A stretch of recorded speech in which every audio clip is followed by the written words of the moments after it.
Hello students, कैसे हैं आप सब। और उम्मीद करती हूँ अच्छे होंगे।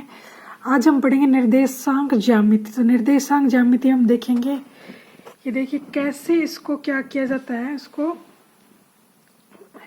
चार्ट पर बिंदुओं को दर्शाया जाता है। तो हमारे पास बिंदु दिए गए हैं। ये बिंदु ए है 0 0 और बिंदु बी है 0 1, बिंदु सी है -1 0, बिंदु डी है 0 1। तो ये पहली वाली वैल्यू होती है हमेशा x की होती है और ये दूसरी वाली वैल्यू जो होती है हमेशा y की होती है। हमें 0 0 दर्शाना है तो हम क्या करेंगे, x एक्सिस पर 0 देखेंगे, यहाँ पे है। y एक्सिस पर 0 देखेंगे, x एक्सिस पर 0 देखेंगे, यहाँ पे है। x एक्सिस पर यहाँ पे, y एक्सिस पर 0 देखेंगे तो यहाँ पे है। तो ये बिंदु हमारा हो गया। अब देखेंगे बिंदु b। अब बिंदु b हमारे पास क्या है, बिंदु b है 0 1। तो x एक्सिस पे 0 यानी x एक्सिस, ये पूरी एक्सिस है, ये 0 गई, ये पूरी एक्सिस है जो 0 है। तो x एक्सिस पे 0 और y एक्सिस पे 1, तो y एक्सिस 1 0 1। तो ये हमारा आ गया दूसरा बिंदु। ये बिंदु हो गया A और ये बिंदु हो गया B। अब हम थर्ड बिंदु देखेंगे, C दे रखा है। तो -1 और 0, -1 और 0 हमें दे रखा है। तो हम क्या करेंगे, माइनस x एक्सिस पे -1 देखिए, x एक्सिस पे देखिए ये x एक्सिस है और इस पे -1 यहाँ पे है और y एक्सिस पे 0। तो y एक्सिस का 0 बिंदु यहाँ पे काटेगा, ठीक है। तो ये वैल्यू हो गई c की। अब देखेंगे d। तो d वैल्यू है, d की जो मान दे रखे हैं वो 0 और -1 है। तो x एक्सिस पे हम क्या देखेंगे, 0 कहाँ पे है। x एक्सिस पे 0 यहाँ से शुरू होता है और y पे हमें क्या चाहिए, y पे हमें चाहिए -1। तो ये हमारा बिंदु क्या आ गया, D। तो इस प्रकार हमने सारे बिंदु इस पे दर्शा दिए। अब हम देखेंगे आगे कि क्या इसके रूल है, फॉर्मूले हैं, क्या विभाजन होता है। निर्देशांक ज्यामिति में जैसे कि हमने देखा कि दूरी देखो कैसे निकालते हैं। दूरी निकालते हैं D = x1 की वैल्यू में से x2 की वैल्यू घटा देते हैं और फिर उसको क्या करते हैं, फिर उसका वर्ग करते हैं। फिर उसमें क्या जोड़ते हैं, y1 - y2 का स्क्वायर जोड़ते हैं। उन दोनों को जोड़ लिया, फिर इसको अंडर रूट करते हैं तो हमारे पास दो बिंदुओं के मध्य की दूरी आ जाती है। अब हम क्या करेंगे, देखिए हमने ये सारे बिंदु हमने बोर्ड पर देख लिए कि हमें कैसे दर्शाते हैं। तो हम इसमें आगे का मेथड देखें। अब देखिए ये कोई दो बिंदु दे रखे हैं और इनका विभाजन कोई बिंदु ये यहाँ पे करता है। इसको मान लेते हैं A, इसको मान लेते हैं B, इसको मान लेते हैं C। तो ये बिंदु B है, ये AC को यहाँ पे विभाजित करता है। तो हमें इसके B के निर्देशांक ज्ञात करने हैं। इसके निर्देशांक कितने हैं, तो हम ज्ञात करने के लिए क्या करेंगे, देखो इस रेखा की प्रवणता है M1, इस रेखा की प्रवणता है M2। प्रवणता यानी ढाल, जितनी जो कोई रेखा तिरछी होती है तो उसको ढाल बोलते हैं। और इसे निकाला तो इसकी समीकरण होती है y = mx, यानी जो y में x का भाग देने पर जो मान आता है उसको वो क्या बोलते हैं, प्रवणता बोलते हैं। अब देखो AB को M1 व M2 के अनुपात में आंतरिक विभाजन करता है, इसको आंतरिक विभाजन करता है। तो इसके बिंदु ये मान लिया इसने, चलो P मान लेते हैं, चलो B मान लेते हैं, कोई फर्क नहीं पड़ेगा कैसे भी करो। तो इस B के निर्देशांक होंगे पहली प्रवणता को दूसरे निर्देशांक से, दूसरी प्रवणता को पहले निर्देशांक से गुणा करके उसमें भाग दे देंगे M1 + M2 का। तो ये किसके बराबर होगा, x के बराबर ये मान आ जाएगा। और ये जो दूसरा y का मान है, पहली प्रवणता को दूसरे निर्देशांक से, दूसरी प्रवणता को पहले निर्देशांक से गुणा करके इसमें भाग दे देंगे। तो ये दूसरा मान आ गया। अब हम इसको सिंपल फॉर्म में लिखेंगे। सिंपल फॉर्म में लिखने के लिए क्या करेंगे कि हम मान लेते हैं कि जो भी M1 व M2 का अनुपात है इसको मान लेते हैं K। M1 अनुपात, इसको दोनों को भाग देने पर जो संख्या आती है उसको मान लेते हैं K। तो उस अनुपात को दूसरे निर्देशांक से गुणा करके पहले निर्देशांक में जोड़ने पर उसका K को K में 1 जोड़ने पर उसका भाग देते हैं तो वो K के इक्वल आ जाएगी वो वैल्यू। और दूसरी देखेंगे जो 1 के इक्वल जो वैल्यू आएगी, देखेंगे K को y2 से गुणा करेंगे प्लस y, उसमें y1 जोड़ देंगे और उसमें भाग दे देंगे K1 + 1 का। अब हम क्या करेंगे, देखिए -4 और 6 ये कोई बिंदु दे रखा है और ये इन दोनों बिंदुओं को जोड़ने वाले रेखाखंड को किस अनुपात में विभाजित करता है। यानी हमें कोई भी बिंदु दे रखा है, मान लो P मान लेते हैं, नहीं इसमें ए दे रखा तो ये मान लेते हैं, कोई बात नहीं। तो ये इन दोनों से जो रेखा बनती है ए और बी से जो रेखा बनती है इसको किस अनुपात में विभाजित करता है। तो हमें ये बिंदु दे रखा है, बिंदु के निर्देशांक लिख लिए हमने, फॉर्मूला ऐसा का ऐसा लिख लिया और फिर उसमें x1 y1 x2 y2 के मान लगे। तो x1 x2 के मान देखो, यहाँ से x1 का मान ये देखो, x1 का मान ये, x2 का मान ये, यहाँ से 3 आएगा, यहाँ से -6 आ जाएगा, उसको k से गुणा करके इसमें लिख देंगे और अपॉन में प्रवणता +1 और उसको क्या करेंगे -8 को k से गुणा कर देंगे। ये देखो k है और ये y2 की वैल्यू है -8 प्लस में y1 की वैल्यू क्या है 10 है, y1 की वैल्यू 10 है, तो इसको इसमें से जोड़ देंगे और इसमें k+1 का से डिवाइड कर देंगे। अब इस वैल्यू को तो 4 के बराबर रखेंगे और इस वैल्यू को 6 के बराबर रखेंगे। तो अगर हम इसको मान लो 4 को इक्वल लेके चलते हैं, इसके 4 को इक्वल इसके इक्वल लेकर चलते हैं, तब देखेंगे कि क्या आएगा। अब इसको 4 को इससे गुणा कर देंगे, -4 के यहाँ पे आ जाएगा 3k -6। अब इसको ऐसे सोल्व कर देंगे, इसको इसमें से घटा देंगे तो k आ जाएगा और इसको इसमें से कर देंगे तो इसको इधर जोड़ेंगे तो 7k आ जाएगा और इसको करेंगे तो यहाँ पे 2 बच जाएगा, यानी प्लस में से -4 गया तो 2 बच जाएगा। और ये अनुपात आ गया k की, हमें k अनुपात 1 की वैल्यू निकालनी है तो इसको उल्टा कर देंगे, यानी 7 यहाँ पे आ जाएगा और 2 यहाँ पे आ जाएगा। ये कुछ भी नहीं किया है हमने, बस इसको इधर गुणा कर दिया है और जोड़ गुणा बाकी भाग करें जो हमें आते हैं।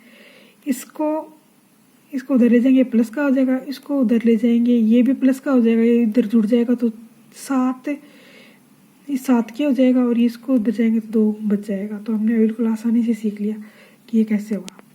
अब देखिए निर्देशांक ज्यामिति में चैप्टर 7। अब 2 बिंदुओं के मध्य की हमें दूरी निकालनी है, तो ये नॉर्मल सा फॉर्मूला है, हमने निकालना है। अब जैसा क्वेश्चन में दे रखा है वैसा फॉर्मूला हम रख देंगे और वैसे उसके मान आ जाएंगे।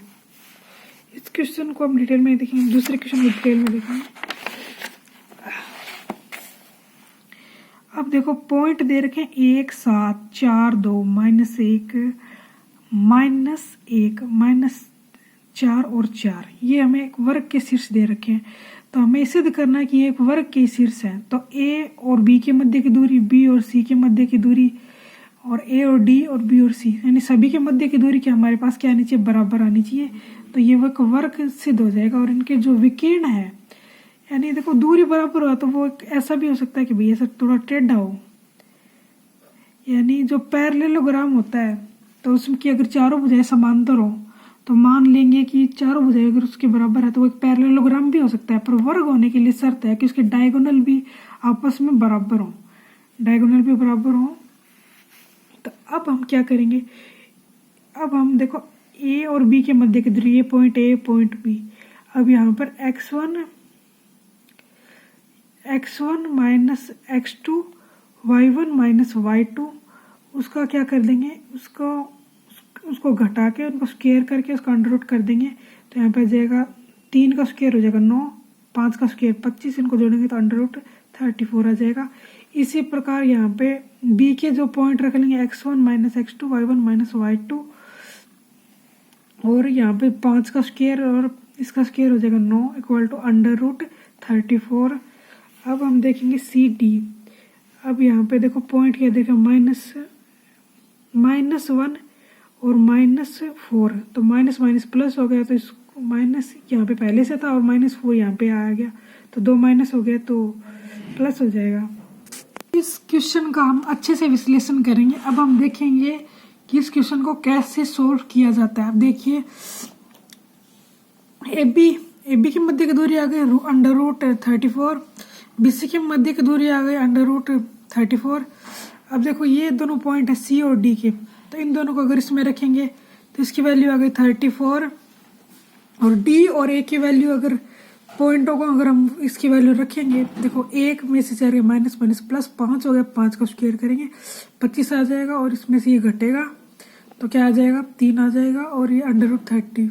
और अब देखेंगे AC 1 7 -1 और +1 AC 1 1 में से 1 माइनस 1 माइनस माइनस प्लस हो जाएगा। 2 का स्क्वायर 4 हो गया, 1 प्लस 7 प्लस 1 8, 8 का स्क्वायर 64 हो गया, √68 आ गया। और अब ये देखेंगे माइनस 4 और डी की वैल्यू हम यहाँ से लिख देंगे, बी और डी। तो ये वैल्यू हमारे पास डी की है और बी की वैल्यू हम यहाँ पे लिखेंगे 4 और 2। 4 और 2 अगर हम यहाँ पे लिख देते हैं 4 और 2, तो अब देखिए ये इसमें से ये गया तो ये माइनस माइनस प्लस हो जाएगा। और अगर 4 में से ये 2 गया तो ये घट के कितना बचेगा, यहाँ पे बच जाएगा 2, यहाँ पे बचेगा 8 है। 8 का स्क्वायर 64 और 2 का स्क्वायर 4, तो √64 ये आ जाएगा। अब एक्स वाई में एक संबंध ज्ञात कीजिए ताकि बिंदु एक्स वाई 1 7 और 3 5 से समदूरस्थ हो। एक्स और वाई में एक संबंध ज्ञात कीजिए। एक्स और वाई 2 बिंदु दे रखे हैं, उनमें एक संबंध ज्ञात करना है जिससे कि इनका रिलेशन इस प्रकार हो कि ये दोनों से समदूरस्थ हो। अब देखो समदूरस्थ होने के लिए इसकी दूरी का सूत्र लगाते हैं, x1 माइनस x2 का स्क्वायर y2 माइनस y1 का स्क्वायर, x2 माइनस x1 का स्क्वायर, y2 माइनस y2 का स्क्वायर। ये समीकरण हमने दोनों तरफ अंडर रूट था तो अंडर रूट से अंडर रूट कैंसिल कर दिया। अब हम देखेंगे कि ये देखो क्या है, इसको सोल्व करेंगे। एक्स स्क्वायर 7 दूनी 14x, 7 का square 49 plus y square plus 2y minus 2y और प्लस 1। उधर सोल्व करेंगे 3x स्क्वायर आ जाएगा 6 माइनस 6x प्लस 9 आ जाएगा। y माइनस 5 सोल्व करेंगे, वाई स्क्वायर माइनस 10y और 25 आ जाएगा। अब इसको हल करेंगे, इसको एक्स स्क्वायर से एक्स स्क्वायर गया, वाई स्क्वायर से वाई स्क्वायर गया। अब एक्स माइनस 14x था, इसमें से प्लस 6x जोड़ा तो 8 माइनस 8x बच गया। ये इसमें से जोड़ा 40 हो गया। और ये वाई से वाई वाला देखेंगे तो 10 में से 2 गए तो 8 बच गया। और उधर ये पूरा सोल्व करेंगे तो यहाँ पे बच जाएगा 16 माइनस 8 और ये हो जाएगा प्लस के वाई। तो हमारे पास समीकरण आ जाएगी x minus y equal to 2। तो ये हमारे पास एक रिलेशन आ गया। अब हम देखेंगे त्रिभुज का क्षेत्रफल, जो बहुत इंपॉर्टेंट है, मोस्ट इंपॉर्टेंट है। क्वेश्चन टफ आएगा तो यहीं से आएगा, वरना नहीं आएगा। वरना इजी क्वेश्चन आएंगे, दूरी के आएंगे या फिर कुछ भी जैसे मैंने पीछे करवाया है वैसे क्वेश्चन आ जाएंगे। अब त्रिभुज का क्षेत्रफल देखिए, त्रिभुज का क्षेत्रफल का सूत्र ये होता है x1 y2 minus y1 plus x2 y3 minus y1 plus x3 y2 minus y1। ठीक है, y1 minus y2 y2 minus y1, तो उससे हम अपने सुविधा अनुसार चेंज कर लेंगे। अब हम क्या करेंगे, देखो ये सूत्र हमें कैसे ज्ञात किया, तो सूत्र का कैसे ज्ञात किया, पूरे इसका क्षेत्रफल निकाला, उसको माना a1, इसका पूरे का क्षेत्रफल निकाला, इसका माना a2, और इसमें से नीचे वाला घटा दिया, नीचे क्षेत्रफल दिख रहा है ये वाला घटा दिया, तो हमारे पास त्रिभुज का क्षेत्रफल बच जाएगा। पूरे का निकालेंगे, इसका पूरे का निकालेंगे, दोनों को जोड़ देंगे और नीचे वाला घटा देंगे तो हमारे पास त्रिभुज का क्षेत्रफल आ जाएगा।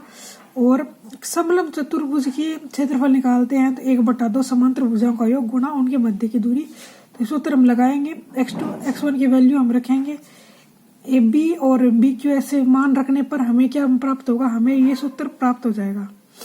अगर आपको भरोसा नहीं है तो आप करके देख सकते हैं। मोस्ट इम्पोर्टेंट क्वेश्चन है, देखो x1 माइनस 1 एक पॉइंट हो गया, -4 6 एक पॉइंट हो गया, -3 और 5 शीर्ष वाले एक त्रिभुजों का क्षेत्रफल ज्ञात कीजिए। त्रिभुज का क्षेत्र 1/2। अब देखो फॉर्मूला हमने लिख रखा है, तो x1 की वैल्यू यहाँ से रख देंगे, y2 माइनस y3 की वैल्यू यहाँ से हमने लिख दी, तो ये आ जाएगा 5 6 और 5 11 हो जाएंगे। और x2 की वैल्यू यहाँ से लिख दी -4, y3 माइनस y1 ये आ जाएगा, इस तरह हमने वैल्यू रख दी थी, ये बच जाएगा 4 चौके 16। और इसको -3x3 की वैल्यू और इसमें y1 माइनस y2 करेंगे तो यहाँ पे बच जाएगा कितना, -7 और 7 21 आ जाएगा। अब इन सभी को ऐड कर देंगे तो हमारे पास क्या आएगा, 48 आ जाएगा। और उसमें हम 2 का डिवाइड दे देंगे तो 24 हमारा क्षेत्रफल आ जाएगा। और इसी प्रकार ये क्वेश्चन करना है। अब इसमें देखो हमें क्षेत्रफल 0 दे रखा है और वैसे का वैसा फॉर्मूला हमें रखना है। तो ऐसा फॉर्मूला रखने के बाद हम क्या करेंगे, बिंदु दे रखे हैं, फॉर्मूला है हमारे पास, सेम का सेम मान हमने रख दिया है। तो -4k की वैल्यू अगर 0 आ गई तो k की वैल्यू भी तो 0 ही आएगी। तो k इक्वल टू 0 के लिए यह तीनों बिंदु सरेख हो जाएंगे, क्योंकि इसका क्षेत्रफल क्या है, इसका क्षेत्रफल 0 है। अब हमें एक टाइप के क्वेश्चन और दे रखे हैं कि भाई चतुर्भुज का क्षेत्रफल दे दिया, तो हम उसमें चतुर्भुज में क्या करेंगे, दो त्रिभुज का ज्ञात कर लेंगे। ऊपर वाले त्रिभुज का क्षेत्रफल अलग, नीचे वाले का अलग, दोनों का बिल्कुल इसी प्रकार हम क्षेत्रफल ज्ञात करके दोनों को जोड़ देंगे, तो हमारे पास का क्षेत्रफल आ जाएगा। Thank you so much. इस चैनल पर आपको जेईई मेंस से और 10th से रिलेटेड मैथ की सारी वीडियो उपलब्ध होंगी, तो आप हमारे चैनल को लाइक करें, सब्सक्राइब करें। अगर आपको अच्छे समझ में कोई प्रॉब्लम है, परेशानी है तो हमें बताइए, हम उसको सॉल्व करने का पूरा कोशिश करेंगे। धन्यवाद।